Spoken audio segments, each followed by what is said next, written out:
ప్రపంచం అనేది ఒక డేంజరస్ ప్లేస్ టు లివ్. ఎందుకు దానికి మీరు అంటే నాట్ బికాస్ ఎవరో కొంతమంది దాంట్లో తప్పు చేస్తున్నారని కాదు, వాళ్ళు తప్పు చేసేవాళ్ళు అనేది కాదు, బట్ సైలెంట్ మెజారిటీ ఎవరైతే ఉన్నారో వాళ్ళు ఊరికనే దాన్ని బయట నుంచి చూస్తూ ఉంటారన్నమాట. చూస్తూ ఉన్న వాళ్ళ వల్ల నష్టం ఎక్కువ ఉంటుంది అనేది కూడా చాలా స్పష్టంగా ఆల్బర్ట్ ఐన్స్టైన్ కొటేషన్ మనందరం కూడా గుర్తు చేసుకోవాలి. రైట్, ఇప్పుడు దీంట్లో ఈ వ్యతిరేకత దీని గురించి మనం మాట్లాడుతున్నప్పుడు హైడ్రా మీ అందరూ చూశారు. ఫస్ట్లో ఏది కొంత ఏది ఇంపార్టెంట్ స్ట్రక్చర్స్ని డిమాలిష్ చేయగానే ఇది ఉన్నది అంత దానికి చాలా బ్రహ్మాండంగా చేస్తున్నారన్నారు. 2-3 అంటే ఈ గతంలో జరిగినటువంటి 2-3 ఏదైతే కనుక డిమాలిషన్స్ ఏమైనా జరిగినప్పుడు దాని గురించి కొంత అంటే అడ్వర్స్గా రిపోర్ట్ చేయడం కూడా, దీన్ని కూడా నేను ఒకసారి దాని మీద కూడా క్లారిటీ ఇవ్వదలుచుకున్నాను. సో కొన్ని స్ట్రక్చర్స్ మనం ఇంకోటి మీ అందరికీ కూడా మేము చెప్పాల్సింది, ప్రతి స్ట్రక్చర్ కూడా ఏదైతే కనుక అన్ఆథరైజ్డ్ అయితేనే దాన్ని డిమాలిష్ చేయడం జరిగింది. ఎక్కడ కూడా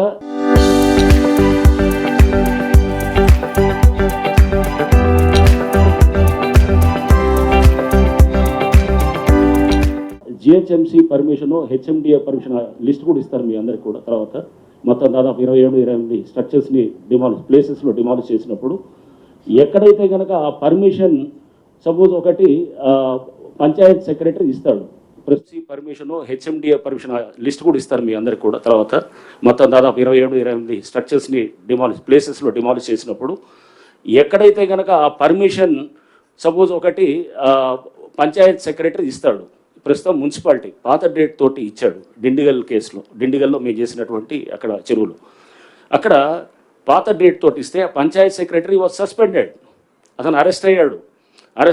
తర్వాత దాని మీద ఆ డెవలపర్ ఎవరైతే బిల్డర్ ఉన్నారో ఆ బిల్డర్ మీద కూడా కేసు పెట్టడం జరిగింది. కేసు పెట్టిన తర్వాత అది పర్మిషన్ ఈజ్ నో పర్మిషన్ అయినా కానీ కూడా డిమాలిషన్కి ముందు అది ఏది రిజిస్ట్రేషన్స్ జరిగి ఆ బిల్డరు అమ్మటం జరిగింది అనమాట.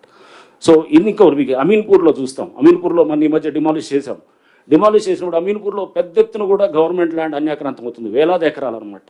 ప్రతి వాళ్ళు వేరే సర్వే నెంబర్ తీసుకొని వచ్చేసి ఈ సర్వే నెంబర్, వీళ్ళు ఉన్న సర్వే నెంబర్ ఏమో వేరుంటుంది, వేరే నెంబర్ ఏమో అదేదో ప్రైవేట్ ల్యాండ్ చూపిస్తారు, కట్టేదేమో ప్రభుత్వ ల్యాండు. వేలాది ఎకరాలు అక్కడ మొత్తం అన్యాక్రాంతం ఆక్రమించుకోవడం జరుగుతుంది.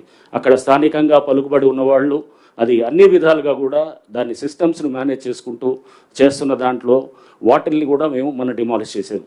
సో ఉదాహరణకి ఒక హాస్పిటల్, మన డిమాలిష్ చేసినటువంటి హాస్పిటల్ మీరు చూస్తే కనుక పోయిన సంవత్సరం అది ఆల్రెడీ ఒకసారి డిమాలిష్ అయిన తర్వాత ఫస్ట్ ఫ్లోర్ దాకా కడితే మళ్ళా కట్టడం మొదలెడితే స్లాబ్స్ హాస్పిటల్ ఏమీ లేదా. ముందు రోజు మేము వెళ్ళి చేసినప్పుడు అక్కడ హాస్పిటల్ లేదు, ఏమి లేదు. అవన్నీ కూడా వీడియో రికార్డు కూడా చేయటం జరిగింది.